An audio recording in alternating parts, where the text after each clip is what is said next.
Esto complementa el taller del día de ayer, realizado por Eduardo Gratacós, que habló acerca de las estrategias de manejo de la arquitectura de la planta, basado en ramas pendulares. Y entonces hoy día vamos a la segunda parte a hablar de las plantas herbáceas y la polinización entomófila en el chirimoyo. Bueno, comenzando por los antecedentes de este proyecto, se basa principalmente en la disminución de la superficie nacional del cultivo del chirimoyo. En el año 1997 teníamos una superficie de 1.221 hectáreas, llegando al año 2020 con un número muy bajo de 393 hectáreas, dividido principalmente en dos zonas de producción. Una zona es la región de Valparaíso, principalmente en Quillota, La Cruz, Yiu y Cabildo, y La Ligua, y la otra zona es la región de Coquimbo, principalmente en la zona de La Serena. ¿A qué se debe esta reducción del cultivo? Principalmente se debe al recambio por otros cultivos que son más rentables y tienen menos costos productivos, como son los paltos y los cítricos. Y también al que las personas se están yendo un poco de las ciudades y no están manejando los huertos que manejaban sus padres. No les gusta trabajar en el campo mucho a la gente. Y también se debe a que este cultivo presenta una baja polinización natural, debido a que los insectos que comúnmente conocemos como polinizadores, como son las, por ejemplo, abejas, moscas o mariposas, no son los que polinizan este cultivo, sino que son principalmente coleópteros mucho más pequeños, que son los que pueden entrar a la flora a polinizar. Y también se debe al costo de la producción convencional, que es la polinización manual, que los árboles están orientados a este tipo de producción, que es polinizar flor a flor, que es un sistema eficiente, pero muy caro. ¿A qué se debe esta baja polinización natural? Se debe a principalmente 5 factores. El primero de ellos es que las poblaciones de insectos son muy bajas y además que están poco diversificadas estas poblaciones de insectos. A la baja diversidad de los sistemas productivos. Son grandes hectáreas principalmente de cultivos como el palto, cítrico y algunas hortalizas también. Se debe también a que los suelos están desprovistos, no tienen cubiertas vegetales. El suelo está totalmente desnudo y expuesto a la radiación. También al uso de herbicidas y insecticidas. Año a año los agricultores están usando estos tipos de químicos y los insectos se ven muy afectados y ya en esos suelos no crece casi nada de vegetación. Y también se debe a que el sistema de conducción actual, que está basado en la polinización manual, no permite que las poblaciones de insectos pueda crecer y hacer un efecto en el tipo de la polinización. Bueno, acá se muestra una imagen cómo es la fenología del cultivo para la zona de Quillota. Las líneas verdes serían el crecimiento vegetativo, pero quiero que se fijen acá principalmente en las líneas naranjas, que es la floración. Principalmente se ve el pic en los meses de enero y febrero. Pero ¿qué quiero mostrar acá? Quiero decirles que no basta que yo ponga flores, por ejemplo, en plena floración. Esto tiene que ser un sistema continuo. Ojalá estuvieran las flores presentes todo el año, pero si podemos tener flores, por ejemplo, desde el mes de agosto, una buena cantidad de flores para que los insectos se puedan reproducir y llegar a una buena cantidad de insectos, de diversidad de insectos y cantidad a la floración, sería genial, ya que ellos van a cumplir su labor de polinización. ¿Cómo es el medio ambiente de la producción convencional? Como hablaba ayer Eduardo, la poda corta se realiza en este luego de la cosecha, en el mes de fines de noviembre, principios de diciembre, y lo que hacen es deshojar el árbol y podarlo, dejando, como ven acá, el cielo está totalmente despejado, las temperaturas son altas, cercanas a los 30 grados, y hay una muy baja humedad relativa. De acá, luego cada una de estas ramillas va a brotar y van a crecer flores. Entonces las flores se ven expuestas a eso, a una alta radiación, altas temperaturas y baja humedad relativa. Y los cielos siempre están completamente despejados en esta época. Acá hay otra imagen de la producción convencional que es la poda corta. Como dije, altas temperaturas en esta zona, principalmente 30 grados Celsius y, y cielos despejados, muy distinto a la zona de origen, donde las temperaturas medias son 25 grados, los cielos se encuentran nublados y hay una humedad relativa mucho más alta que acá. Allá se manejan humedades relativas cercanas al 60% en la época de floración. En cambio, acá nosotros tenemos una humedad relativa muy baja, cercano al 30%. Y, y de por sí, el chirimoyo tiene una dicogamia protogínea, que primero está el estado femenino o, y pasa al estado masculino. Pero esta diferencia que hay de humedad relativa baja y altas temperaturas acentúan mucho más esta dicogamia. Hace que sea aún más marcada, entonces no hay un traslape de partes femeninas con parte masculina para que se puedan polinizar. Y además se puede ver acá también en esta imagen los suelos que están totalmente descubiertos. No hay vegetación. Está todo, se ve un poco de hojas de la defoliación, pero no se ve ninguna especie herbácea que pueda ser atractiva para que estos insectos puedan refugiarse o alimentarse. Por lo tanto, estos insectos no llegan a la etapa de floración del chirimoyo para cumplir su función de polinización. Acá hay una foto igual de cómo se expresó el árbol luego de la defoliación y la poda corta. Esto es una foto tomada en el mes de abril, donde ya está en el segundo pic vegetativo de crecimiento, ya está en la época de cuaja, y como pueden ver el suelo totalmente descubierto. ¿Por qué? Porque tienen una alta carga de químicos y no permite que crezca ninguna especie herbácea. Si bien este sistema, como dije anteriormente, es eficiente, el de la polinización manual es muy costoso. Y además, como se ve, el dosel se encuentra oscurecido, entonces ahí las plagas pueden entrar fácilmente y luego atacar nuestro fruto, que es lo que se comercializa, y ahí se baja el precio o podemos perder esos frutos también. Bueno, acá hay una consecuencia de imágenes tomadas de estudios realizados por Cautín y Agusti en el año 2005. La primera imagen de crecimiento es una yema, se puede ver una yema mixta que brotó y se ve floración, y también se ve crecimiento vegetativo.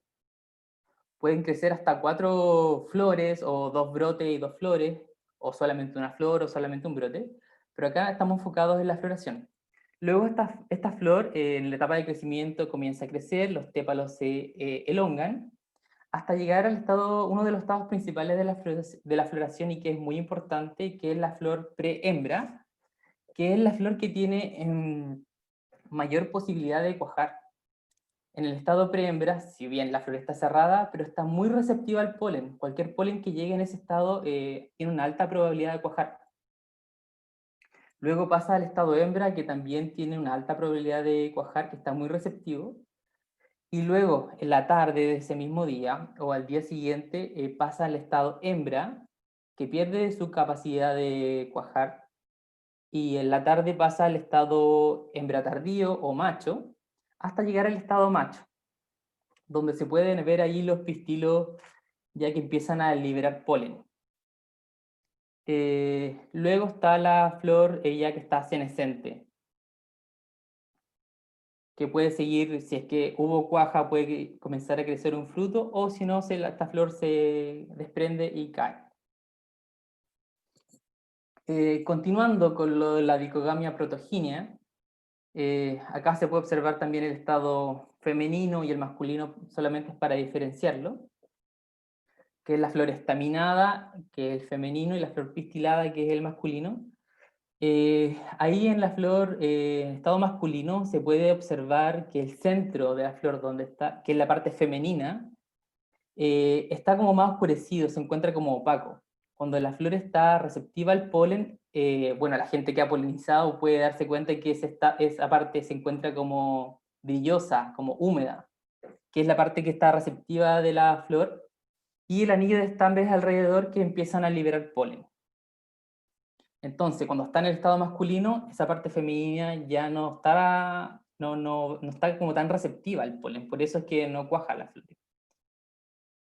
Entonces, como a modo de resumen, los estados masculino y femenino de las flores se encuentran a destiempo. Esta es la dicogamia protogínea, y como dije anteriormente también, la baja humedad relativa y las altas temperaturas acentúan esta dicogamia protogínea.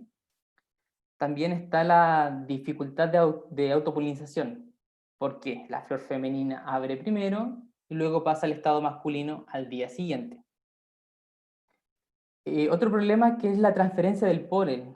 Como dije, los insectos que pueden realizar esta transferencia de polen son principalmente coleópteros, ya que otros insectos que se conocen como polinizadores como las abejas, las moscas o las mariposas no pueden entrar a esta flor cuando está cerrada, entonces no van a poder cumplir la función de polinización. Solo pueden hacer estos pequeños insectos que miden 3 a 4 milímetros, son muy pequeños. Y las otras personas que pueden realizar, o sea, la otra especie que puede realizar es la especie humana realizando la polinización manual. Esta polinización manual, como dije, a pesar de ser muy eficiente, tiene un altos costos. Y esto lo acentúa en un estudio que hizo Agüero en el año 2000. Y él dice, esta es la labor de mayor relevancia en cuanto a costos, abarcando prácticamente un 50% de los costos operacionales del cultivo. También fue descrito por el Centro CER en el año 2008 con datos de la Estación Experimental La Palma, que tienen ahí una alta cantidad de chirimoyos, que concentran la mayor cantidad de chirimoyos de la ciudad de Quillota. Y según sus datos, claro, un 50% de los costos operacionales se va en polinización manual. Luego hay otros costos operacionales que igual son de importancia, pero mucho menores, como la cosecha, la poda, el desoje, que son muy importantes, pero el costo es mucho menor al de la polinización manual. En la imagen se puede ver polinización manual realizada con un insuflador, y como todos saben, igual se puede ir realizando esta acción con pincel. Y lo que está dentro del insuflador es la mezcla de polen con un sustrato que sea seco. Principalmente se ocupa harina tostada, en una proporción de 2/3 de polen y 1/3 de harina tostada, para usar en el insuflador.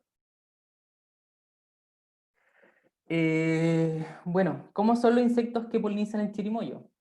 En estudios han descrito una serie de insectos, como dije, que son muy pequeños. El principal de ellos es el Carpophilus hemipterus, que se ha descrito en varios estudios, que se presenta en las flores del chirimoyo, que es el que está marcado, el primero que está marcado en rojo, que sería este. Y hay otra serie de insectos también del el género Carpophilus, y también hay estudios realizados por el Centro CERES, descubrieron que la especie, o sea, el género Melanophthalma, se encontró dentro de flores del chirimoyo, y nunca se había mencionado que este género podía polinizar el chirimoyo. Entonces en el estudio se verificó bajo microscopio que contaban con granos de polen adheridos a su cuerpo. Entonces sí es un polinizador del chirimoyo. ¿Cómo es el ciclo de vida de las especies que polinizan el cultivo del chirimoyo? Como dije, principalmente son coleópteros. Los coleópteros tienen un ciclo completo que se llama los insectos, con 4 estados bien definidos de desarrollo. Está el estado huevo, larva, pupa y el estado adulto. Cuando emergen el estado adulto, copula inmediatamente una vez emerge de la pupa, y 2 o 3 días después está ya poniendo los primeros huevos. ¿Dónde ponen estos huevos? Los ponen principalmente en frutas en descomposición, material de descomposición, o zonas con una alta humedad. Y ellos ahí se comienzan a alimentar de la fruta en descomposición o pequeños hongos, partes de flores también, hasta que tenga que pupar esta larva. Pero aquí viene un cambio. ¿Dónde es que pupa esta larva? Esta larva pupa en lugares firmes, como el suelo, o frutos secos o granos. Y aquí está la importancia de tener suelos cubiertos, porque como se mencionó ayer, en la época de verano estos suelos pueden alcanzar fácilmente temperaturas mayores a los 40 grados de temperatura, grados Celsius. Y a pesar que la pupa Al ser un estado de resistencia y de metamorfosis, temperaturas tan altas pueden afectar el desarrollo y en general la pupa va a morir a esas temperaturas. Por eso es importante tener suelos cubiertos y orgánicos. Y la longevidad del adulto puede ser hasta 4 meses. Y este ciclo lo hacen todos los coleópteros. Es un ciclo explicado de forma general, que lo hacen todos estos insectos. Pero esto que mencioné de la cantidad de huevos o dónde pupan, la longevidad es específico del Carpophilus hemipterus. ¿Cuál es la importancia de tener un hábitat diverso o adecuado para los insectos? Es importante debido a que los insectos tienen, como dije, que cumplir su ciclo. Tienen que emerger la larva, alimentarse hasta pasar el estado de pupa, luego salir el adulto, el cual va a poner los huevos. Tiene que haber material disponible para que ellos puedan alimentarse, copular, lugar donde puedan poner los huevos, lugar de refugio, para que estos puedan cumplir el ciclo. Además, que los insectos son termófilos, entonces a mayor temperatura o a temperaturas estables, no sé, de 25 a 30 grados, ellos aumentan su capacidad también de reproducción, acortando sus ciclos de vida, pero pueden generar traslape de estado, o sea, podemos tener en un día todos los estados de desarrollo, de larva, pupa, huevo y adulto. Hay algunos estudios que se realizaron, como el de Farré en el año 1999, que ellos hablan de que la polinización natural, cuando se realiza con ellos registraron altas productividades con polinización natural, llegando a 15 a 18 toneladas por hectárea. Pero esto se realizó en zonas que presentaban una alta humedad y temperaturas medias de 25 grados Celsius. Y ellos trabajaron con un hemíptero que es el Orius SP. Entonces, este Orius se asoció al cultivo de maíz y con temperaturas medias de 25 grados Celsius y humedad relativa alta pudieron generar esta buena producción sin generar nada de polinización manual. 15, 18 toneladas sin polinizar es súper buen número. Y de esta forma ellos redujeron esta polinización manual y los costos. Importante mencionar que el Orius también es conocido por ser un controlador de insectos plagas como el Trips, que se usa frecuentemente también acá en el país como controlador biológico. ¿Cuál es el ciclo de vida del Orius? No tiene un ciclo completo, como mencioné de los coleópteros anteriormente, sino que tienen solamente 3 estados. Tienen el estado huevo, luego pasa por 5 estados ninfales hasta llegar al estado adulto. Un Orius a lo largo de su vida puede poner 130 huevos fácilmente y posee una longevidad de vida del adulto de 35 días. El Orius pone sus huevos en especie herbácea, principalmente, en lugares frescos con alta humedad. Y estos huevos son muy difíciles de observar y que son muy, muy, muy pequeños. Y luego este insecto va mudando por cada uno de los estados ninfales hasta llegar al estado adulto.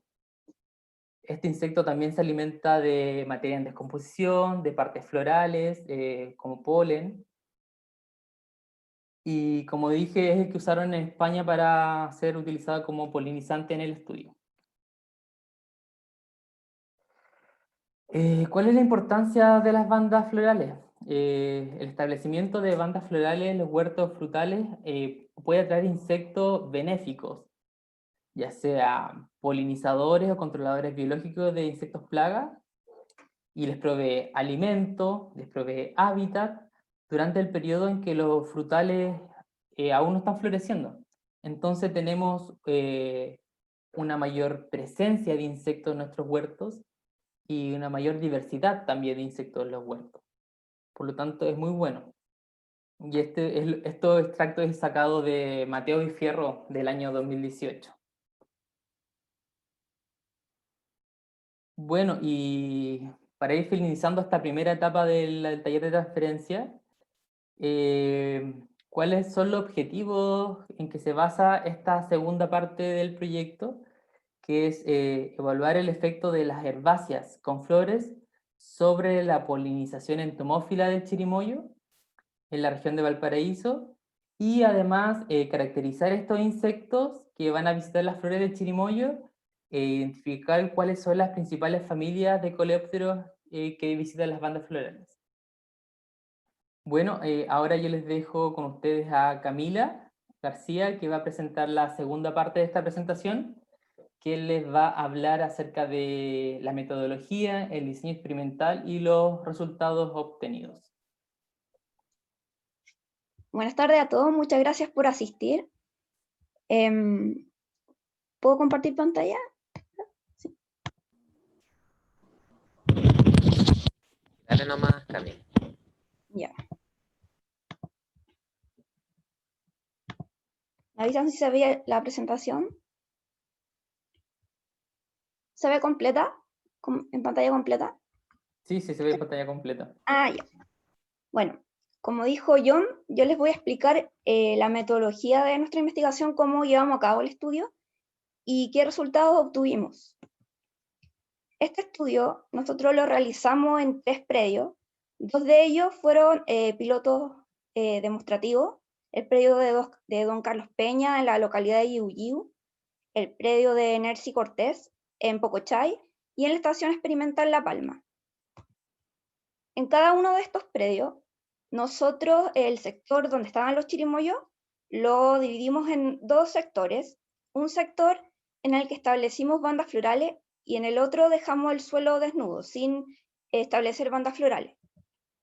En cada uno de estos sectores, nosotros escogimos 12 chirimoyos a los cuales se le aplicó un tratamiento de sistema de conducción, como lo que explicó ayer Eduardo en el taller.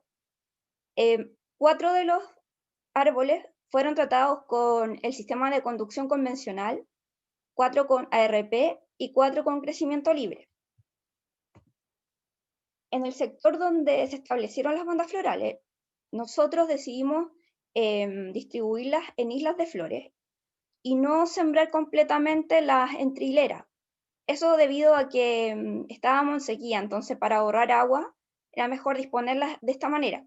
Esta fotografía es una fotografía del predio de Don Carlos Peña en Yiu, y aquí se observa que están distribuidas en isla, acá, después aquí atrás y aquí hay otra. El total de superficie sembrada con bandas florales fueron 100 metros cuadrados en cada sector, lo que equivale a que del total de superficie del sector donde estaban los chirimoyos, se sembró el 3,7% de superficie con bandas florales. Entonces lo que nosotros hicimos con John fue primero escoger qué especies incorporar a estas bandas florales. ¿Por qué tuvimos que incorporar bandas florales? Porque igual no había mucha diversidad de herbáceas en el predio, entonces tuvimos que, por eso, incorporarla a través de siembra. Bueno, para escogerla, escogimos especies que podrían ser más atractivas para coleópteros o más que nada generar un hábitat adecuado para los coleópteros. Como dijo John, de acuerdo al ciclo de vida que tienen los coleópteros, necesitan que el suelo esté blando. Entonces, para que ellos pupan en un suelo, en el suelo, por lo tanto debe estar blando. Entonces, al tener una cubierta vegetal, el suelo se suelta un poco más, no está tan compactado, y así pueden pupar. Luego, ya cuando adultos, ellos se alimentan de las flores. ¿Qué es lo que los atrae? ¿Qué es lo que ellos consumen de las flores? Ellos mastican polen, los coleópteros, y partes florales. No les atrae el néctar, no consumen néctar. Entonces no era necesario colocar de estas plantas como muy aromáticas con néctar, sino que escogimos flores que tuvieran el polen más expuesto, o flores también en forma de campana, como el dedal de oro. Una, porque nosotros ya habíamos observado que los coleópteros suelen visitar este tipo de flores, pero también porque los coleópteros, las visitas florales que hacen, son prolongadas. A diferencia de una abeja que llega a una flor y se va pronto, los coleópteros se quedan en las flores. Entonces ellos la usan como refugio, ¿ya? Y por eso que elegimos flores en forma de campana. También elegimos flores como las asteráceas, como el paqueré blanco, que son flores que tienen el polen súper expuesto, son planas con el polen expuesto y llegan mucho entonces a masticar este polen. Bueno, después de escoger las especies para las bandas florales, que son especies ornamentales, nosotros procedimos a realizar la siembra. Lo primero que hicimos fue retirar la primera capa de suelo, porque en algunos de los predios igual utilizaban herbicida. Entonces ahí conversamos con los propietarios para que durante todo este periodo del proyecto no usaran herbicida. Entonces con John lo que hicimos fue ya retirar la primera capa de suelo, descompactar, porque el suelo estaba muy compactado, sobre todo en estación experimental, súper compactado. Entonces luego procedimos a realizar la siembra y a regar. Y luego tuvimos que, bueno, en esa época hacía mucho calor acá, como en Quillota el verano, tuvimos que proteger entonces la siembra con malla rachel y también le pusimos estas paja encima para retener más humedad, para que no se evaporara tan rápido el agua. Y entonces la siembra la hacemos nosotros en las primeras 5 centímetros del suelo. Y también para que las aves no llegaran a comerse las semillas, por eso también le ponemos esas pajas encima de lo que sembramos. Bueno, con John, obviamente, como todos en la zona central de Chile, hubieron muchos problemas con el agua para mantener el riego. Igual pusimos sistemas de aspersión que en general funcionaron, pero igual teníamos que ir de repente a hacer riego manual debido a estos problemas de presión por la sequía. Pero aún así, resultaron estas bandas florales que se observan acá, estas son de estación experimental, y lo que obtuvimos es una mezcla de especies que fueron sembradas, como aquí se observa la cinia, por ejemplo, el aliso, ese chiquitito de flores blancas, el dedal de oro, ahí tenemos el paqueré, y uno azul que se observa acá, que esa es la campanilla del desierto, esa la sembramos con John, pero también dejamos que crecieran de forma espontánea especies silvestres, como la mostacilla, crecieron umbelífera, la cicuta, también creció mucha correhuela. Entonces, nosotros lo que hacíamos era sacar un poquito de las especies que estaban dominando, por ejemplo, de repente la mostacilla tendía a dominar mucho, sacábamos un poco de mostacilla de forma manual, pero a la vez dejábamos que crecieran las plantas silvestres, porque la idea de esto, de esta cubierta de herbácea, es que fuera una cubierta diversa, muy diversa. Entonces, para ello ninguna especie tiene que estar dominando. Entonces, lo que hay que hacer es un control de forma mecánica solamente, que si vemos que hay una especie que esté dominando mucho, la controlamos manualmente. Pero nada más. Y como dije, y vuelvo a reiterar, lo que es mal llamado maleza, que la gente le suele decir maleza, son especies silvestres que son benéficas, que atraen insectos, entonces hay que dejarlas crecer. Bueno, aquí se observa con más detalle las umbelíferas, que es una cicuta, aquí se ve la correhuela. Y lo que hicimos fue que ya una vez establecidas las bandas florales, nosotros durante enero y febrero, que es la floración del chirimoyo, muestreamos cada isla de flor para ver qué insectos llegaban. Entonces lo que hicimos fue usar esta malla que se ve acá, que es una red entomológica, y pasábamos la red 3 veces en cada una de las islas de flores. Veíamos qué morfoespecies de insectos encontrábamos. Nosotros tomábamos un tipo, cada una, o sea, un individuo de cada morfoespecie para llevarlo al laboratorio, pero el resto lo liberábamos. Tampoco se trataba de matar todos los insectos, sino que si veíamos que era el mismo, lo liberábamos. Y luego lo que hacíamos era caminar alrededor de cada una de estas bandas florales, lentamente, por 5 minutos y observar qué insectos llegaban a las flores. Bueno, en paralelo, durante esos meses, nosotros todas las semanas, cada 7 días, mostrábamos los insectos que visitaron las flores del chirimoyo. Entonces, en los mismos árboles que le mencioné delante, que eran 12 árboles por sector, nosotros lo que hicimos fue en cada uno de esos árboles marcar 3 ramillas de un año, más o menos del mismo tamaño, y en cada una de esas ramillas eran para observar la visita de insectos y no se realizó polinización manual en esa ramilla, ¿ya? Porque la idea era ver los efectos en la cuaja solo de la polinización entomófila. Entonces, lo que hicimos fue en esas 3 ramillas no realizar polinización manual, las marcamos bien para que nadie las polinizara, solo los insectos. Entonces, el muestreo de cada una de estas ramas consistió en contar el número de flores totales primero y el número de flores abiertas en estado hembra.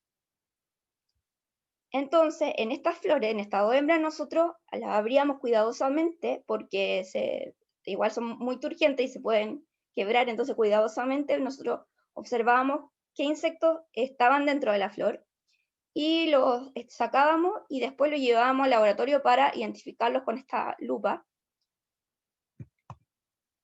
Y luego en abril se realizó el conteo de flores cuajadas. Entonces regresamos a los mismos árboles, a las mismas ramas marcadas y se contó el número de flores cuajadas. Entonces, ¿qué resultados obtuvimos? Que las flores de las bandas florales que más atraen coleópteros son el paqueré, la correhuela y la umbelífera. Recuerda que la umbelífera y la correhuela crecieron de forma silvestre, nosotros no las sembramos. Y bueno, estas son las que atraen más coleópteros. Luego, este gráfico lo que muestra son los órdenes de insectos que visitaron las bandas florales. Les voy a recordar lo que dijo John, que los insectos que polinizan el chirimoyo pertenecen a este orden, al orden Coleoptera. Perdón, a este orden, al Coleoptera. Ni las abejas, ni los dípteros, ni los lepidópteros pueden entrar a la flora del chirimoyo. Sí, algunos hemípteros como el Orius que les mostró John. Entonces, lo que hicimos fue calcular como el porcentaje de visitas y la mayoría de visitas a las bandas florales fueron de abejas. Y luego le siguió con un 21,4% las visitas fueron de coleópteros. Entonces, las bandas florales sí atraen coleópteros. Ahora, dentro de las familias de coleópteros, aquí se observan las distintas familias que visitaron las bandas florales. Tenemos los melíridos, que son los que tienen como pelitos en sus alas. No, aquí no se nota bien eso. Pero estos son los que más visitaron las bandas florales. Tenemos los coccinélidos, las chinitas, los nitidúlidos y los latrídidos, que son los que ya sabíamos que esos sí visitan las flores del chirimoyo, y los curculiónidos o burritos. Bueno, aquí muestro con más detalle los coleópteros de las flores. También visitaron mucho también el dedal de oro. Y aquí se observan los insectos en las flores. Como ustedes pueden ver, están ahí justo donde está el polen, mastican polen.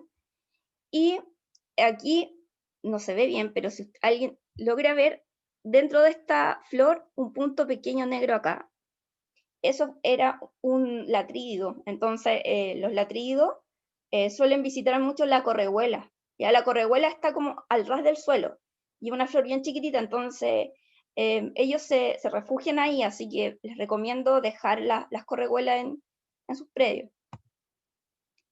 Bueno, en cuanto a los insectos que visitaron las flores del chirimoyo, nosotros encontramos que las flores del chirimoyo fueron visitadas por trips y por coleópteros. La mayoría de las visitas fueron realizadas por trips, más que por coleópteros. Entonces esto genera una discusión que los trips son polinizadores o plagas agrícolas. Entonces, existen más de 5.500 especies de trips en el mundo y 75 de ellas son consideradas plagas agrícolas. Y encontramos una investigación que se realizó en Estados Unidos en una planta nativa, que aquí se ve esta planta de arbusto nativo de Estados Unidos. Ellos encontraron que los thrips sí polinizan esta planta.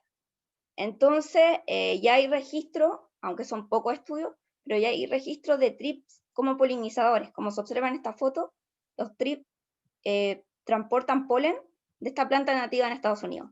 Entonces, esto nos deja como un cuestionamiento de los thrips que visitan las flores del chirimoyo, ¿la polinizan o no la polinizan? La verdad es que en este momento no lo sabemos con John, pero en la siguiente temporada nosotros queremos poner más atención a los thrips para ver si es que transportan o no polen de chirimoyo. Eso sería interesante de evaluar para poder sacar una conclusión final al respecto. Bueno, en cuanto a los coleópteros, que estos son los insectos que nos interesan, que ya se han hecho estudios donde se comprueba que los coleópteros, los pequeños coleópteros, son los que polinizan el chirimoyo y transportan polen de chirimoyo. Entonces, los coleópteros que visitan el chirimoyo, que nosotros encontramos, son de este tamaño. Les hice aquí la comparación con una moneda de 10 pesos para que se imaginen, entonces, el pequeño tamaño de los insectos que entran a la flor del chirimoyo. En cuanto a los coleópteros que nosotros observamos en el muestreo que hicimos en enero y febrero del 2020, nosotros encontramos nitidúlidos, encontramos latrídidos y encontramos coccinélidos, que estos son de la misma familia de las chinitas, pero no son chinitas, y son mucho, mucho más pequeños que las chinitas, son casi como el tamaño de una pulga, así de pequeños son estos insectos. Bueno, los latrídidos ya se había comprobado en un estudio anterior, como dijo John, realizado por Centro Ceres, que los latrídidos sí transportan polen de chirimoyo, por lo tanto son polinizadores del chirimoyo. Entonces nosotros volvimos a encontrar insectos de esta familia dentro de las flores. En cuanto a los efectos de los tratamientos de presencia de bandas florales sobre la cuaja del chirimoyo, nosotros, bueno, la relación es indirecta. Obviamente que al haber bandas florales en el huerto de chirimoyo, atraen insectos y por lo tanto aumenta la polinización entomófila, lo que se traduce en mayor porcentaje de cuaja. Y nosotros comprobamos que sí ocurre eso, que en las ramas que solo se realizó polinización por insectos, que no fueron polinizadas manualmente, esas ramas se obtuvo mayor porcentaje de cuaja en los árboles que estaban en la zona donde estaban las bandas florales, más que los árboles que estaban sin banda floral, y eso tuvo un respaldo estadístico también. Así que las bandas florales sí tienen efecto sobre la polinización entomófila, un efecto positivo, que se traduce en mayor porcentaje de cuaja. Ahora, como dijo Eduardo ayer, no se trata de que se elimine la polinización manual, sino que se complementen, ¿ya? Que se polinice manualmente lo que se pueda, pero a la vez también considerar que los insectos también hacen aporte. Entonces, juntos, polinización manual más entomófila, mejoran la cuaja del chirimoyo. Entonces, en conclusión, las flores de chirimoyo fueron visitadas por thrips y 6 morfoespecies de coleópteros durante la floración del 2020. Y el uso de islas de flores para proveer alimento y refugio a insectos tienen efectos positivos y significativos sobre el porcentaje de flores cuajadas de chirimoyo. Entonces de aquí surgen una serie de recomendaciones, que es eliminar el uso de herbicidas, porque si usan herbicidas no van a crecer ni siquiera las herbáceas silvestres. Y permitir que se establezcan herbáceas en los huertos. Si no pueden sembrarla, simplemente al regar pueden crecer espontáneamente las herbáceas silvestres. Ahora, si ni siquiera crecen silvestres, sí, ahí obviamente se recomienda proceder a sembrar. Pero la idea es tener una cobertura de herbáceas que sea diversa. Eso es lo importante, que no haya como una dominancia de una especie, porque al ser más diversa, tener varias especies de herbáceas, se atraen distintos tipos de insectos benéficos. Y bueno, entre las especies de plantas recomendadas, más que una especie en sí, son las formas, que sean de la familia, por ejemplo, Asteraceae, que tengan el polen más expuesto, o en forma de copa, ¿ya? O como las umbelíferas. Esas son como las que atraen más coleópteros. Eso no quita que también pueden incorporar otro tipo de especies, además. Mientras más diversos, mejor. Y bueno, y le agradecemos entonces al Programa Regional de Investigación Científica de CONICYT por financiar esta investigación.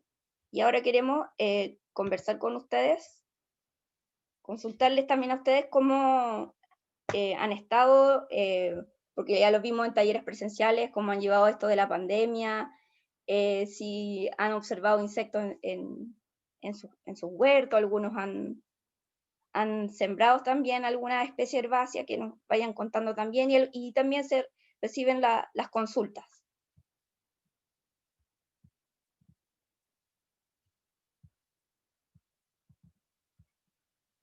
A ver si Johnny y Eduardo quieren decir algo. Enfatizar igual que realizando estos cambios, tanto los que dijo Eduardo ayer de la arquitectura como los que se hablaron hoy acerca de las herbáceas, esto genera un cambio positivo en el cultivo, ya que podemos disminuir de cierta forma el costo de polinización y obtener buenos rendimientos. Por lo tanto, sería bueno que más gente pudiera adoptar estos como manejos y así mejorar también las rentabilidades de los productores.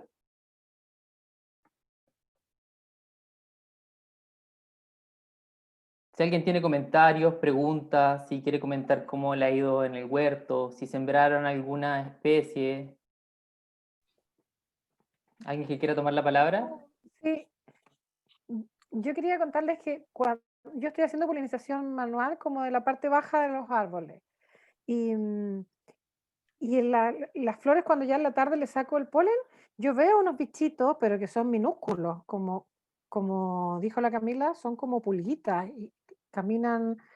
Me imagino que esos pueden ser uno de esos bichitos que muestran ustedes en la foto, ¿no?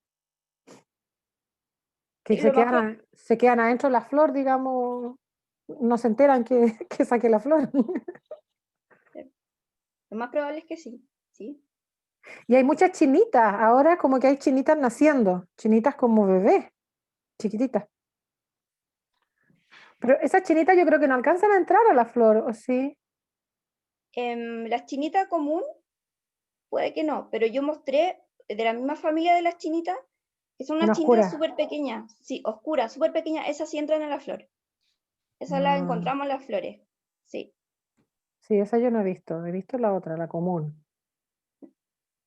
Bueno, la común hay cualquier cantidad, nunca he visto tanta chinita como este año, realmente impresionante. Están metidas en todo, absolutamente en todas partes. De repente cosechando las alcachofas, uno abre la hoja de la alcachofa y está, pero 5 o 6 chinitas ahí, no sé, deben estar en fiesta o no sé qué, pero cualquier cantidad de chinitas. Así que hay que felicitarnos por lo menos en los beneficios de la pandemia. Bueno, la verdad es que a medida que van incrementando la diversidad y se dejan de aplicar pesticidas, empiezan a aparecer la vida y empieza a aparecer la diversidad de insectos. Pues si bien es cierto, algunos polinizan, lo más probable es que si están dentro de las flores, porque están, o sea, si están dentro de la flor, pasan a llevar con su cuerpo los estambres cuando liberan el polen y después como vuelan, porque son pequeñitos pero vuelan, y por eso son capaces de polinizar flores que se encuentran hasta 8 metros arriba en algunos árboles, cuando se han dejado sin rebajar. Y estos insectos que se meten dentro de las flores acarrean polen de un lugar a otro. Nosotros cuando determinamos Melanophthalma como insecto polinizador, que no estaba descrito en Chirimoyo, fue un insecto que para poder publicarlo como un insecto que efectivamente polinizaba, tuvimos que sacarle fotos después con microscopio, con presencia de polen en el cuerpo, y como el polen del chirimoyo es una tétrada, es una forma bien particular, es muy fácil de identificar, entonces al identificar que estos granos de polen que sacaron del cuerpo, mandamos las muestras a España, y allá en microscopio vieron que el cuerpo era porque le íbamos a hacer ADN, pero no fue necesario porque las características del polen en chirimoyo es muy particulares, se identifica fácilmente.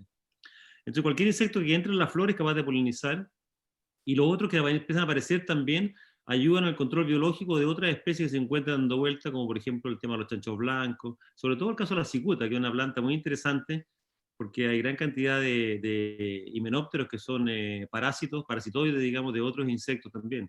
Entonces, estos sistemas, cuando empiezan a equilibrarse, son capaces de mantener una estabilidad en cuanto a las poblaciones de insectos y a permitir la alimentación de estos insectos que hacen la polinización. Entonces, es como un efecto que va increciendo en términos de los efectos positivos que tiene. Por un lado, se ilumina el árbol, mejorando el rendimiento fotosintético y la utilización de la luz para producir carbohidratos en la planta, y además eso también beneficia la fertilidad de las yemas, que empiezan a haber más flores por yema, y por lo tanto empieza a haber más disponibilidad de polen también. Si eso uno agregara, por ejemplo, que tuviera distintas variedades de chirimoyo, y no solamente, por eso es tan importante la diversidad, e incluso aunque sea un monocultivo de chirimoyo, pero que ojalá que hubieran distintas variedades de chirimoyo, porque las distintas variedades tienen características, incluso la polinización que se hace, por ejemplo, cuando se han hecho polinizaciones con una variedad, sacándole polen a una variedad, ese polen de esa variedad le da características diferentes también a la variedad que es polinizada. Por ejemplo, en el caso de los mamelones, que tiene bronceada, cuando las bronceadas son polinizadas con flores con polen de flores que no tienen mamelones, los frutos tienden a salir un poco más lisos también. Entonces, es interesante que existan distintas variedades para poder tener mayor disponibilidad de polen. De hecho, en la estación experimental hay distintas variedades, serenense, bueno, la juniana, la concha lisa, la concha negra, y estas variedades que están presentes ahí son usadas en el huerto como una fuente de polen. O sea, vale decir, esa colección se transforma en la fuente de polen para poder estar obteniendo permanentemente para poder polinizar las otras 5 hectáreas. Entonces, es muy interesante lo que va pasando cuando se incrementa la diversidad y empieza a aparecer un espectro mayor de disponibilidad de flores y de insectos también que empiezan a polinizar. Lo interesante sería saber quién de los que está presente dejó algunos árboles o ha dejado o ha visto en ramas altas a lo mejor. Generalmente se polinizan las ramas más bajas, como decían recién, y a lo mejor en las partes altas todos esos frutos que no son polinizados se polinizan por insectos. Entonces, ¿alguien tiene esa experiencia o ha visto en los árboles presencia de frutos en las partes más altas donde no han polinizado? Sí, sí, yo he visto, porque yo no polinizo para arriba, porque ya trato de no hacerle mucho a la escalera, entonces polinizo las partes bajas solamente, y sí hay frutos arriba, en menor cantidad sí, pues, y frutas más pequeñas. Claro, lo que se llama pequeña puede ser que a lo mejor son polinizados tardíamente también. A lo mejor se polinizan cuando se polinizan las últimas flores, porque no es lo mismo un fruto que se poliniza temprano, al inicio de diciembre, por ejemplo, o una flor que haya abierto a mediados de febrero. Son frutos que después los frutos tienen todo. Lo que ocurre aquí en Chile es que el crecimiento del fruto ocurre en los meses de invierno. No es lo mismo que en otros países donde hay temperaturas altas durante todo el año, como en el caso de Ecuador, por ejemplo, en Perú, donde la temperatura más alta hace que los frutos maduren antes y el tiempo desde flor a cosecha es mucho menor. Aquí pasan como un periodo de quiescencia, por decirlo así, de tranquilidad en cuanto a su desarrollo durante todo el invierno. Vale decir, imagínense, aquí empieza a bajar la temperatura en abril, y durante el mes de mayo, junio, julio, agosto, que son meses de crecimiento y desarrollo de la chirimoya, la temperatura es más baja.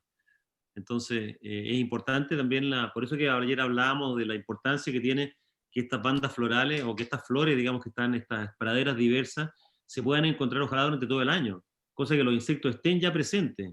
A diferencia de nosotros, como contaba Camila, nosotros sembramos, pero esta siembra fue hecha a fines de agosto.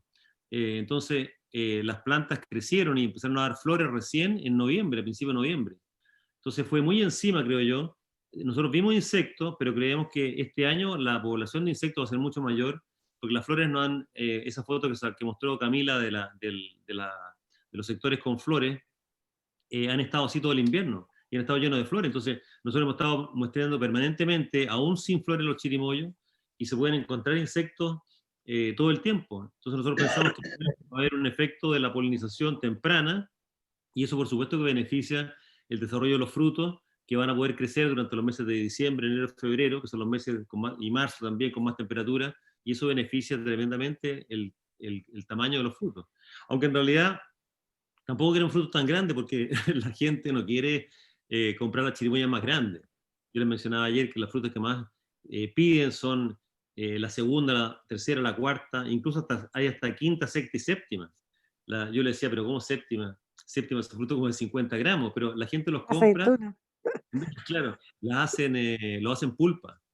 La gente va a comprar, compran a muy bajo precio, no sé, 500 pesos el kilo, y con eso incluso las hacen para sacar pulpa, lo ponen con semilla entero, y las mismas máquinas que tienen para pulpa les ayuda a la separación de la semilla. Pero con frutos de media de 400 gramos es un buen fruto. Lo que pasa es que hay que tratar de llegar lo más crecido posible al periodo del frío. O sea, ojalá que durante diciembre, enero, febrero, marzo, abril ya haya desarrollado un buen tamaño. No sé, ¿alguien más tiene? Vicente, en el caso de los productores de la Cruz, no sé, ¿tú conoces a alguien que tenga ahí, que no polinice, digamos, que la cosecha lo dejen libremente, digamos? Claro, 100% no, pero bueno, estuvieron yendo al campo de la señora Nercy, que habían hecho esa parcela como demostrativa, donde tenían los chirimoyos y habían hecho bandas florales. Y bueno, básicamente ahora por todo el tema de la pandemia, yo no he visitado a la señora Nercy. Ignacio ha tenido como más visitas lo que son los rubros frutales. Pero igual se ve harta presencia en general de insectos. Igual el problema que tenía la señora Nercy, que también tenían ese problema de agua, entonces a veces no regaban, era como más, no eran tan prolijos en el tema. Claro, ese es un problema sobre todo este año que hubo tanto problema de agua en el verano del 2020, que a veces los frutos están cuajados, y efectivamente hay polinización y hay cuaja, pero después los frutos caen por la falta de agua. Por ejemplo, en el campo de Señor Peña, ahí en Yiwu, ellos tuvieron mucho problema de agua durante todo el verano. Entonces es muy probable que hayan tenido mucho aborto de fruto también.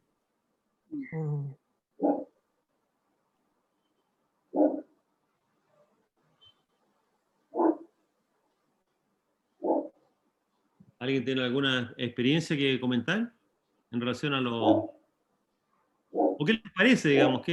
No sé si los suelos que manejan ustedes son suelos que los tienen limpios o los tienen con herbácea. ¿Dejan la herbácea? No, generalmente les gusta mantener el huerto con herbicida y limpiecito. Es que eso es muy claro. Sí, es pésimo. Los suelos descubiertos se calientan mucho.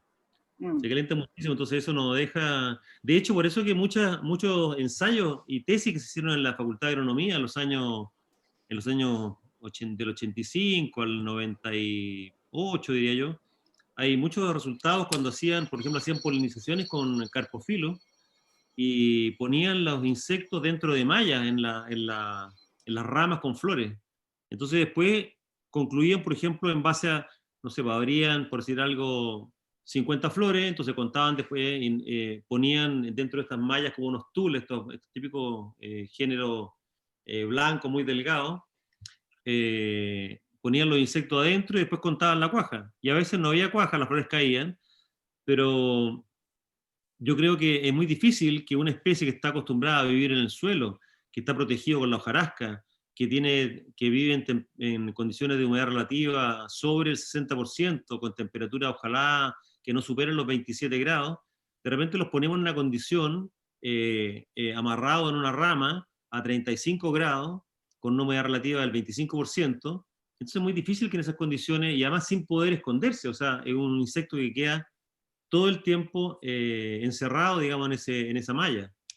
Entonces yo creo que también a veces las metodologías que ocupamos para medir tienen que ser homólogas, digamos, a las condiciones naturales. Y si esas condiciones naturales, como decíamos recién, no se van desarrollando, o sea, tener una semisombra, tener mejor iluminación, tener la hojarasca, tener flores que alimenten, no es posible ir regenerando o restaurando el ecosistema donde esta especie se desarrolla. Por eso que yo Yo creo que es un trabajo paulatino que va a ir creciendo y va a ir mejorando la condición hasta que finalmente logremos sacar los herbicidas del suelo, porque increíblemente uno piensa que si saca los herbicidas, el pasto se va a comer toda la plantación, la gente piensa inmediatamente en la chépica. Nosotros tenemos experiencia, yo en la estación experimental, durante muchos años sacamos el uso de herbicidas, y lo que hicimos fue sembrar. Entonces yo me acuerdo que la plata que gastábamos en herbicidas lo ocupábamos en comprar semillas, y a veces efectivamente salían manchones de chufa, de correhuela, de malva, pero lo que hacíamos es que íbamos a esos manchones donde había, por ejemplo, chufa, y sembrábamos trébol. O sea, tirábamos semillas de trébol sobre la chufa, o tirábamos semillas de trébol, por ejemplo, trébol rosado sobre la chépica. La chépica es una planta que es capaz de crecer en condiciones muy pobres. Entonces, claro, no es que sea agresiva, lo que pasa es que su capacidad de desarrollarse en condiciones pobres es muy alta. Pero si empieza a aparecer competencia y empieza a haber un compartir el espacio entre diferentes especies, cada una de estas disminuye su importancia, entonces ya no se convierte y uno tiene la opción de ir eligiendo las plantas que van saliendo, ir sembrando en las zonas donde hay mayor preponderancia de una, o como decía Camila, ellos lo hacían mecánicamente, porque eran espacios muy pequeños, eran verdaderas islas de flores.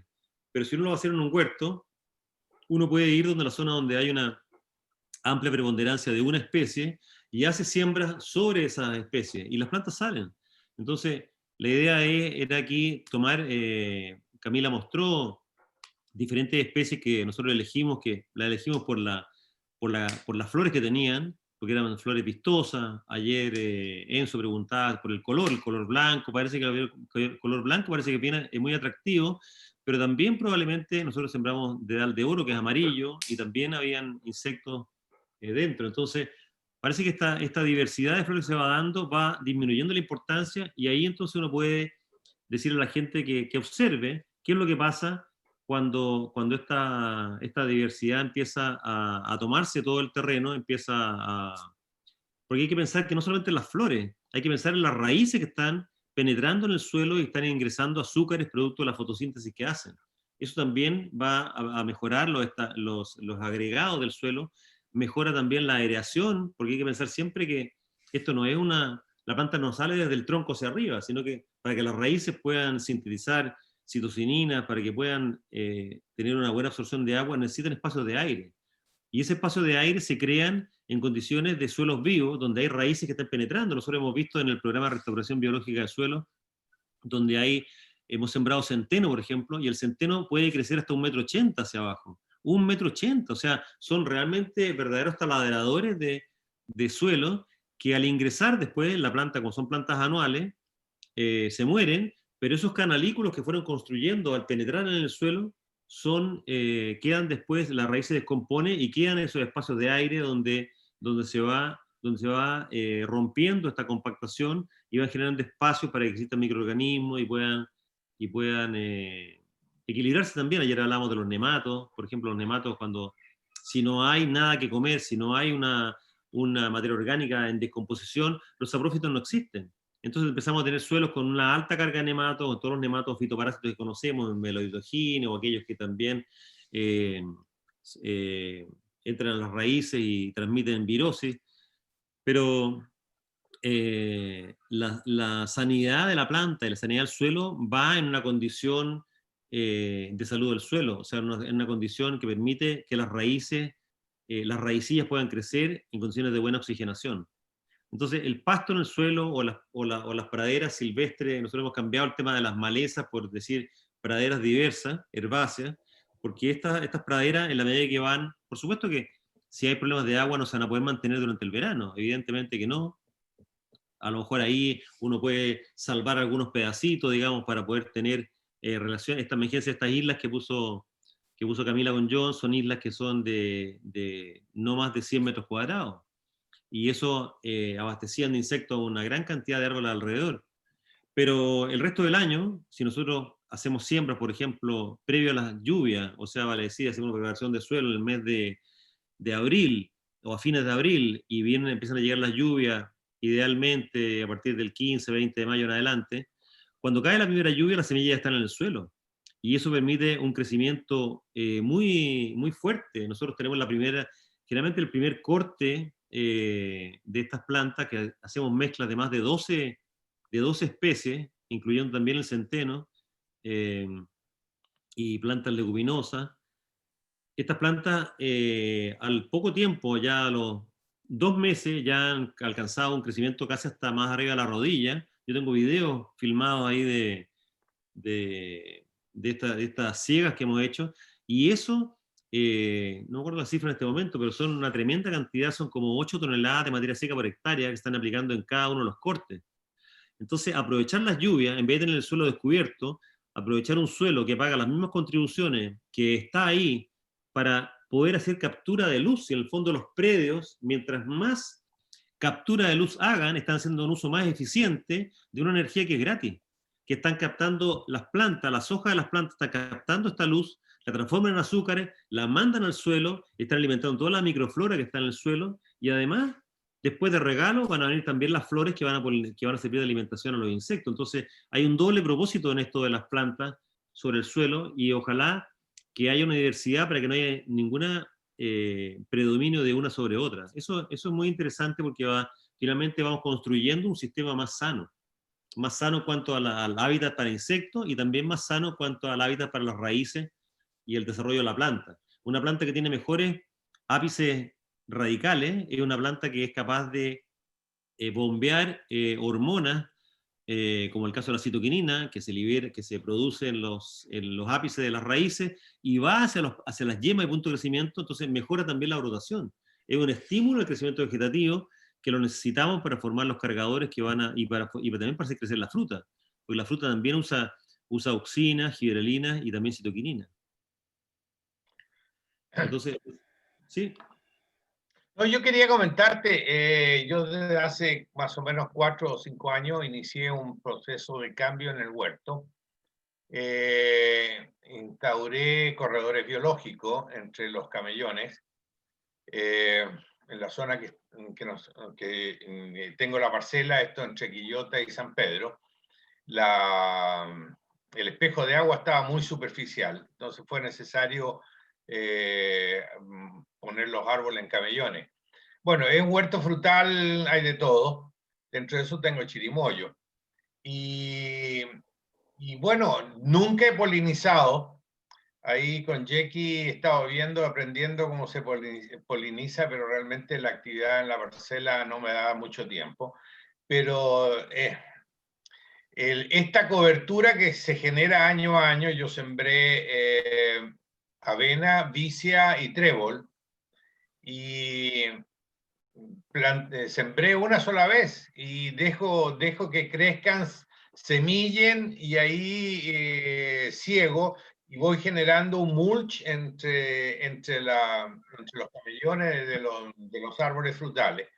Y ha sido espectacular, te digo, ha sido realmente espectacular. Uno con la mano puede escarbar ahí en los camellones, digamos en los pasillos, en los corredores, y bueno, la cantidad de flores que se generan. Ahora, en esta época del año, como ya semillaron la mayoría de las especies que planté, corté, se genera una cobertura vegetal sobre el suelo realmente interesante. No tengo mayormente flores.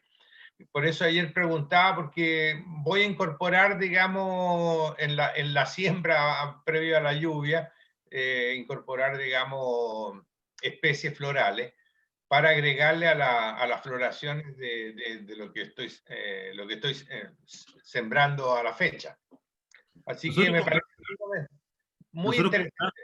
Nosotros compramos estos sobres, bueno, compramos en SG2000, ellos tienen un catálogo, lo pueden comprar, o sea, lo pueden ver en internet, SG2000, y ahí tienen una gran cantidad de especies, pero también compramos estas mezclas de praderas, se llaman flores silvestres, que son unos sobres que vende Anasac. No sé si otra compañía más lo tendrá, pero son sobres pequeñitos, digamos. Entonces, tal como Enzo decía, en la medida que vayamos poniendo y permitimos que estas especies vayan semillando, empezamos a enriquecer la pradera natural y se empiezan después a propagar dentro del campo. Entonces, nosotros, por ejemplo, pusimos mucho también ¿cómo se llama? El coquelicot rouge, Camila, el amapola. Compramos muchas semillas de amapola, que esas son mucho más notorias, son rojas, generalmente son rojas. No sé si Camila vio muchos insectos en las amapolas, pero son realmente preciosas y seguramente deben ser muy atractivas también para los insectos. Es que lo otro, disculpa, es que lo otro también que la mayoría tienen diversos cultivos, o sea, no solo tienen chirimoyo, pues entonces en las parcelas tienen de distintos frutales. Entonces, no solo como también cegarse como en lo que es para atraer coleópteros, se puede poner de diversos tipos de colores de flores para atraer insectos para todos los cultivos. Al final Claro. todos tienen cultivos mixtos. Sí, lo otro también que es interesante es que aparte de de lo que es la siega de esta mezcla de praderas que incorpora una gran cantidad de materia seca a través de un corte verde, también los restos que donde se hacen poda, ojalá uno pudiera poner también material lignificado, ¿eh? Porque los hongos les gusta mucho comer material, digamos, madera que está más, por decirlo así, ramas que ya están lignificadas, que se van dejando sobre el suelo y son las que primero aparecen, digamos, hongos que empiezan a comerse y empiezan a enriquecer, porque los hongos son los que aparecen, los suelos descubiertos que tienen muchas bacterias, pero pocos hongos.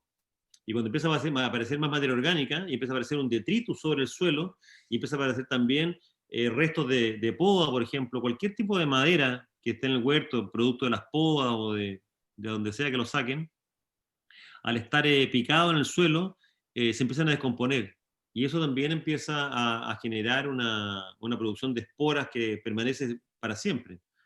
Ustedes saben que cuando se hace vino, uno hace levadura el primer año. Después ya el segundo año, las esporas de la levadura quedan presentes en toda la pieza donde se hizo y ya después no es necesario inocular de nuevo. Ya el vino, el mosto, digamos, se inocula solo con la presencia de esporas que está en la pieza.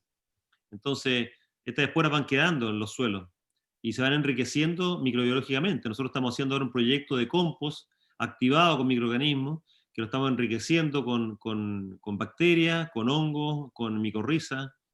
Entonces, es muy bueno que uno pueda incrementar no solamente la diversidad, lo que la diversidad vegetal permite la existencia de otros organismos acompañantes, como el caso de bacterias, hongos, micorriza, este mismo, ¿cómo se llama? Este que produce este hongo que se ve tan bonito en otoño, que tiene un micelio blanco y que empieza a descomponer las hojas y tiene este olor característico de tierra de hoja. ¿Cómo se llama? ¿Cómo se llama? El típico que le da el olor el olor ese cuando uno va al bosque y hay este olor a tierra de hoja. No me acuerdo. Pero bueno, en todo caso, el concepto es ese, dejar el suelo cubierto con detritus, y este detritus, para no comprarlo, nosotros teníamos el problema cuando estábamos trabajando en los kiwis, en la estación experimental, nosotros comprábamos compost, comprábamos guano, comprábamos compost, pero era carísimo, el compost costaba, yo no sé cómo está ahora, pero ahora debe estar como unos, no sé, 20.000 pesos un metro cúbico por ahí. No, está entre 30 y 35 el metro cúbico. Imagínate, más caro todavía. Entonces, eso es porque para que realmente, o sea, me dijiste, por cada milímetro que yo cubro el suelo, por cada milímetro tengo 10 metros cúbicos por hectárea. O sea, si yo quiero hacer una capita de medio centímetro, tengo que aplicar 50 metros cúbicos. Entonces, ¿por qué mejor no aprovechamos el suelo? Aprovechamos la lluvia, que son bienes que están dados, que son regalados. Y el mismo suelo solamente tiene que hacer una pequeña preparación, un pequeño mullimiento, pero muy suave para que la semilla quede tapada. Uno lo puede tapar con una rastra de ramas, con un rastrón de palo. Nosotros mullimos un poco y tapamos después con un rastrón de palo. Después cae la lluvia y estas plantas salen. Y entonces ya empezamos a incorporar y estas semillas ya al crecer, a los 2 meses uno puede hacerle perfectamente bien 2 o 3 cortes. Después al final se dejan semillar. Pero eso, imagínense aplicar, o sea, la cantidad de materia fresca que se incorpora. Nosotros, por ejemplo, ustedes, yo creo, han estado, pero en la unidad productiva que tenemos ahí, eso nosotros lo sembramos siempre, solamente, nosotros nos regamos la entrilera, pero nosotros sembramos siempre el mes a principios de mayo.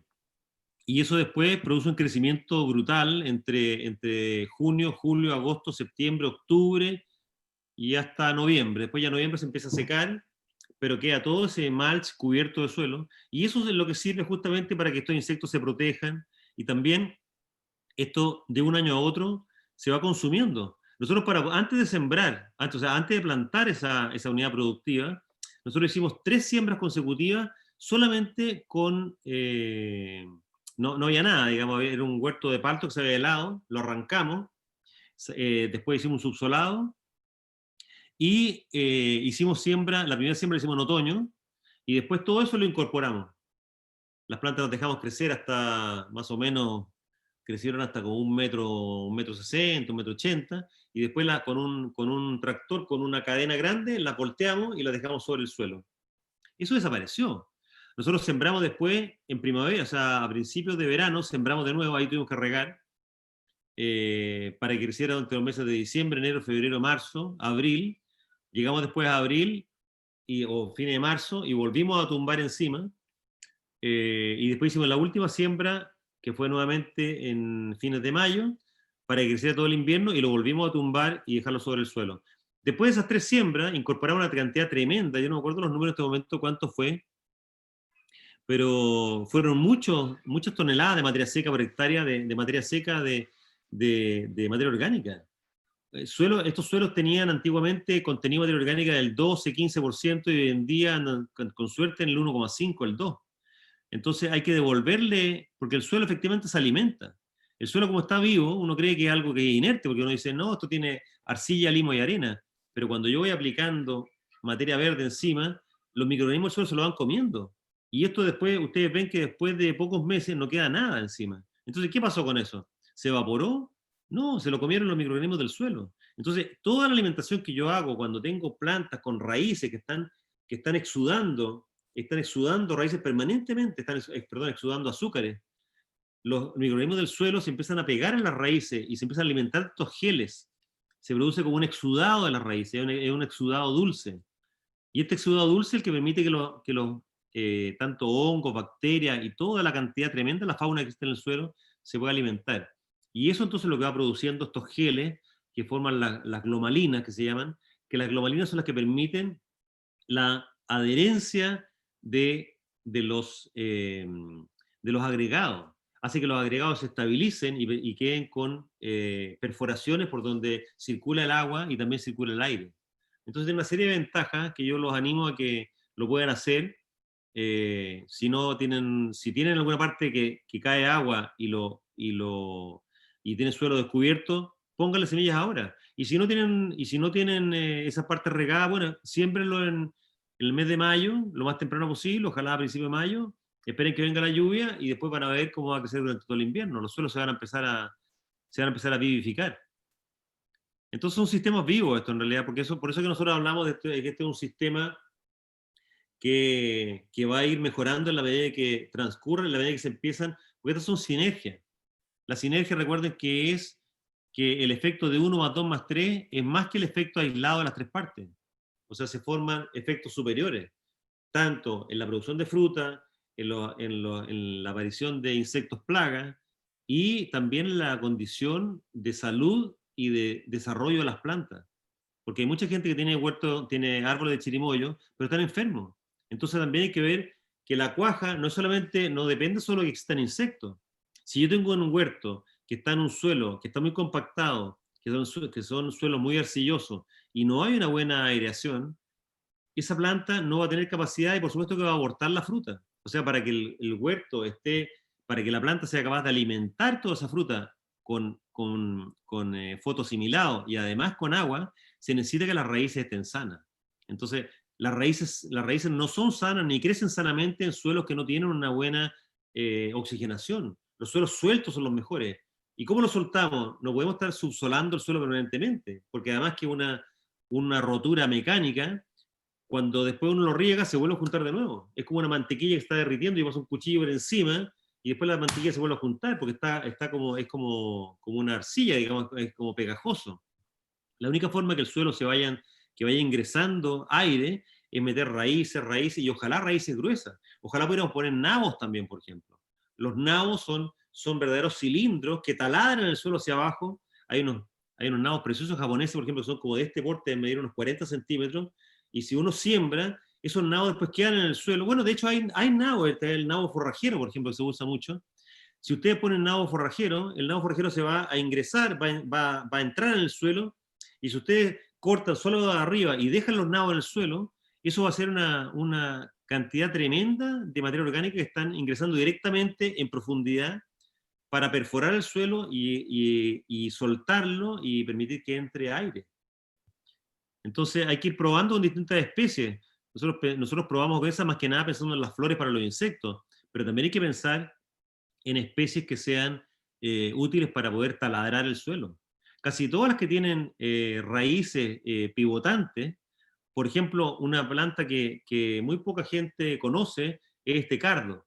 El cardo, que se ocupa también como cardo mariano, el cardo que se ocupa para el control, para las enfermedades del hígado, que venden incluso en la homeopatía, venden cápsulas de cardo mariano, es el típico cardo que tiene esta flor morada, que nadie le da mucha bola, que en todos los campos está, sale siempre, primero sale como muy arrastrado, empieza a formar como un anillo pegado al suelo, y cuando ya ha crecido una cantidad suficiente, emerge un vástago floral, que es el que va a llevar como una alcachofa, digamos, es como una alcachofa que abre arriba, morada. Pero si ustedes, aparte de mirar la alcachofa que crece de esta flor, miraran en el suelo, la raíz llega a crecer como 40-50 centímetros de profundidad. Es una raíz de color café, muy gruesa, que perfora el suelo. Entonces, eso también son especies que están presentes en todos los campos y que se las dejamos en vez de cortarlas, en la medida que va formando esta estructura de hojas, permite que alimente la raíz para que crezca hacia abajo. Y esa raíz, una vez que la planta muere, porque son plantas anuales, esa raíz permanece en el suelo. Entonces eso, yo creo que transmitir esto, digamos, de que los sistemas de las plantas y el medio circundante, tanto el suelo como el medio natural de alrededor también, porque a veces los huertos también están rodeados por espacios naturales que también aportan poblaciones de insectos y aportan semillas que van a caer después en el mismo campo. Bueno, no nos lateo más. No sé si hay algún comentario, alguna pregunta o algo que quisieran saber para no alargar de más la reunión. Yo quería preguntar respecto de la flor del chirimoyo. ¿El tamaño de la flor es proporcional al tamaño del fruto? O sea, ¿debiera yo polinizar la flor más grande y la chica dejarla para polen, por ejemplo? Es que en general, no sé, yo personalmente no...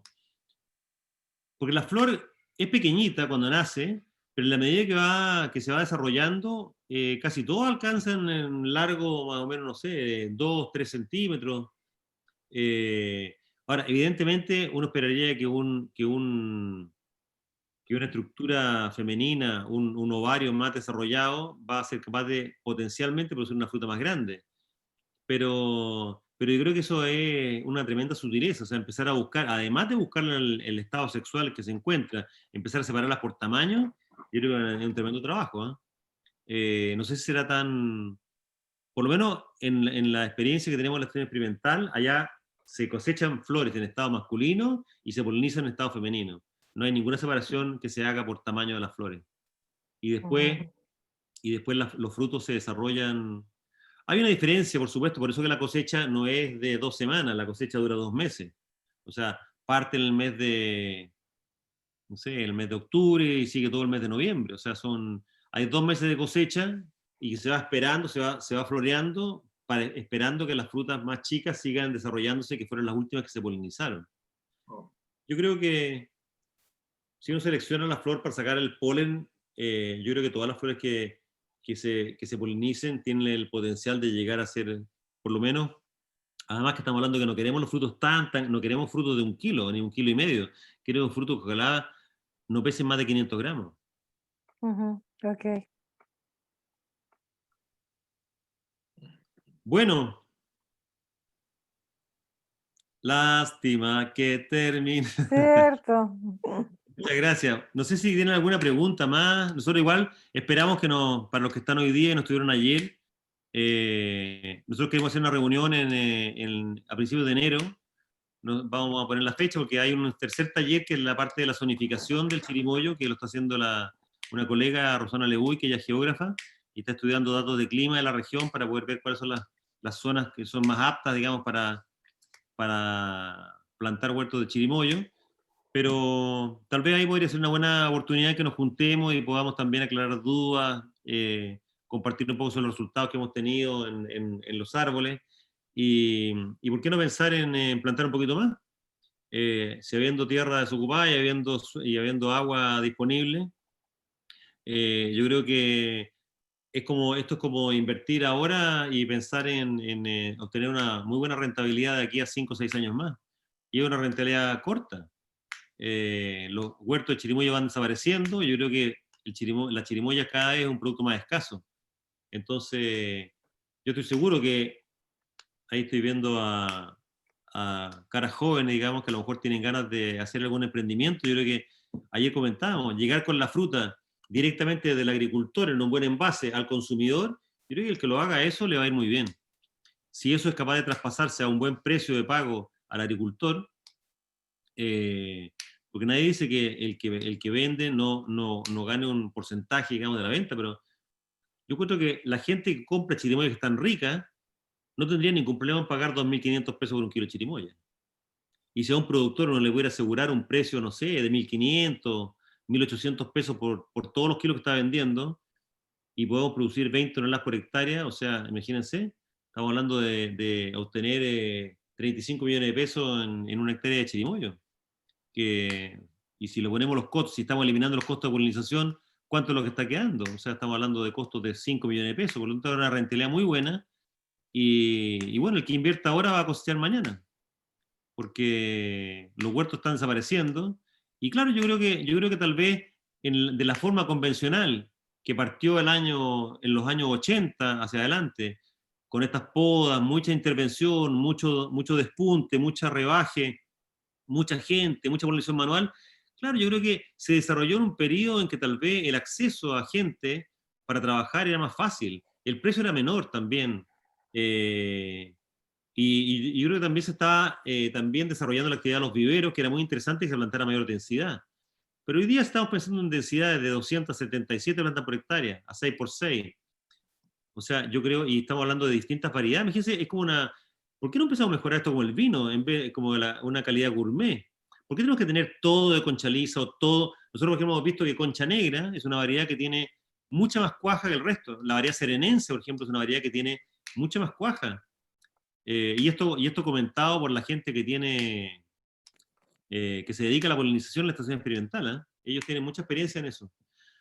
Entonces, si empezamos a hacer huertos más diversos, con distintas variedades, dejamos polinización natural, empezamos a mejorar el sistema productivo y invertimos ahora, yo creo que esto puede ser una excelente alternativa de aquí a que empiecen a producir, digamos, en 5 o 6 años. O sea, empezar a producir en 4 años, pero tener plena producción en el año 6, entre el año 5, 6, 7, puede ser una muy buena inversión ahora. Así que los animo a... Yo tuviera una parcela ahí en zona sin helada, yo la llenaría con un huerto de chirimoyo, pero precioso. Parece que yo creo que incluso se podría hacer hasta... Son tan pocos los agricultores que tienen chirimoya que yo creo que si se hiciera una cooperativa, por ejemplo, para poder concentrar la parte de cosecha y embalaje, o sea, que el agricultor entregue su chirimoya y alguien que se dedique... Ahí el John se puede dedicar después a hacer una cooperativa de chirimoya, a desarrollar un buen envase, la gente entrega, se reciben los kilos, se reciben se distribuyen por calibre y después se entregan directamente a los consumidores, se hace una buena página web, coma chirimoyas ricas, cómprenlas aquí, se entregan a domicilio. Hoy día están los Rappi que llevan de cualquier comida a la casa, como no voy a llevar una rica caja de chirimoya. Incluso ahora que se llevan hasta desayuno a las casas, se puede llevar una caja de regalo de chirimoyas maduras directamente de Quillota, La Cruz, Limache. Yo creo que hay un tema importante de desarrollo, lo que es desde la cosecha, lo que es la manipulación, porque después, hoy día se llegan a la feria y son chirimoyas que están muy machucadas, están muy maltratadas. Incluso a veces se parte comiendo chirimoyas en julio, con chirimoyas cortadas verdes del norte. Entonces hay mucha gente, mira, me ha tocado a mi persona, no mucha, pero He tenido como 3, 4 oportunidades de gente que me dice que nunca habían comido chirimoyas ricas. Cuando yo le he dado a probar chirimoyas normales, digamos, cosechadas de Quillota, y la gente está acostumbrada y dice que no le gusta mucho las chirimoyas porque las encuentra secas y se ponen siempre café. Ese es típico síntoma de chirimoya verde. Cuando han sido cosechados antes de tiempo y están comiendo chirimoya en julio, imagínense que la chirimoya no está lista en junio. Por vender las caras, la cosechan antes y esas chirimoyas efectivamente son secas, tienen poco azúcar y se pardean fácilmente, además que la cáscara es muy gruesa. Pero dígame cosas más maravillosas, comerse una chirimoya en noviembre, cuando está la cáscara delgadita, está dulce, jugosa, llega a brillar, la pulpa blanca. Entonces, si fuéramos capaces de transmitir, así como se ha mejorado la calidad de los vinos, yo creo que hay un paso que dar en el tema gourmet con respecto a la calidad de las frutas.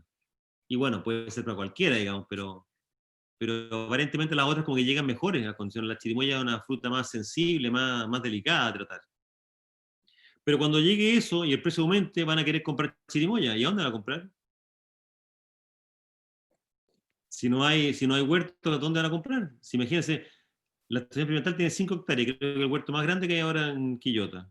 Deben haber 50 hectáreas, casi todos tienen 1 hectárea, no sé quién tiene huertos más grandes. Antes había este huerto de 50 hectáreas que creo que lo cortaron, decía que estaba en Longotoba.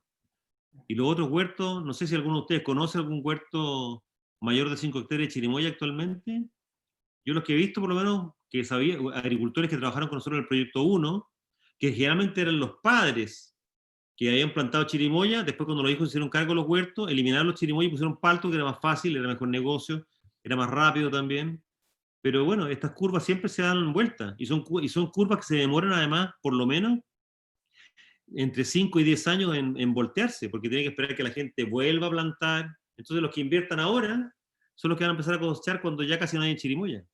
Así que los animo a plantar. Tal cual. Les agradezco mucho, me tengo que retirar ahora, pero Ya, perfecto. Muchas gracias aprendí a todos. mucho. Muchas gracias. Gracias a Muchas John, gracias gracias a Camilo. todos. Sí, gracias, Si John. pueden Gracias, dejar su Camila. correo para enviarle más información para los próximos talleres en el chat, sería ideal para contactarlo. Muy bien. Ya. A todo esto, a los que estuvieron ayer en la charla ayer, pasé el PowerPoint a PDF, pero lo bajé, quedó como en 360 megas. Entonces no sé cómo hacerlo para enviárselo. Yo creo que lo voy a decir a Dani, a ver si lo puede mandar por WeTransfer. Ustedes cuando les llega WeTransfer, hacen clic y descargan el archivo en su computador. Así que, pero ya está pasado a PDF, así que vamos a ver la forma y se los enviamos. Muchas gracias. Y que Muchas tengan... gracias a Gracias. todos. Que estén bien. Chao, chao. Chao. Chao, chao. Acá también, gracias.